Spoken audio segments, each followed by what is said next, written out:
ആഴ്ച ലോകത്തിലെ ഏറ്റവും തണുത്ത പ്രദേശമായി മാറുകയാണ് കാനഡയിലെ ഒണ്ടാരിയോ. കഴിഞ്ഞ ദിവസങ്ങളിൽ 40 സെന്റിമീറ്റർ വരെ മഞ്ഞുവീഴ്ച അനുഭവപ്പെട്ട ഒണ്ടാരിയോയിൽ ഇപ്പോൾ താപനില കുത്തനെ ഇടിഞ്ഞിരിക്കുകയാണ്. ശക്തമായ കാറ്റിനൊപ്പം അനുഭവപ്പെടുന്ന തണുപ്പ് -29 ഡിഗ്രി സെൽഷ്യസ് വരെ എത്തുമെന്നാണ് കാലാവസ്ഥാ വിദഗ്ധർ മുന്നറിയിപ്പ് നൽകിയിട്ടുള്ളത്. അതേസമയം അപൂർവമായ ആർട്ടിക് എയർ മാസ് പ്രതിഭാസം പ്രദേശത്തേക്ക് കടന്നു വരുന്നതായും റിപ്പോർട്ടുകളുണ്ട്. മുകളിലെ അന്തരീക്ഷത്തിലെ താപനില -50 ഡിഗ്രി സെൽഷ്യസ് വരെ താഴാൻ സാധ്യതയുണ്ടെന്നാണ് കാലാവസ്ഥാ നിരീക്ഷകർ പറയുന്നത്.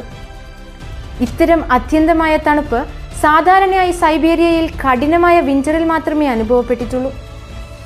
അവസാനമായി ഒണ്ടാരിയോയിൽ ഈ താപനില രേഖപ്പെടുത്തിയത് 1959 ജാനുവരി മാസത്തിലാണ്. ഇതോടെ ഈ സമയത്ത് ഭൂമിയിലെ ഏതു ഭാഗത്തേക്കാളും കൂടുതൽ തണുപ്പ് അനുഭവപ്പെടുന്ന സ്ഥലമായി മാറുകയാണ് ഒണ്ടാരിയോ. BSC മലയാളം TVയിൽ നിന്നും ഞാൻ റുഖ്യാന.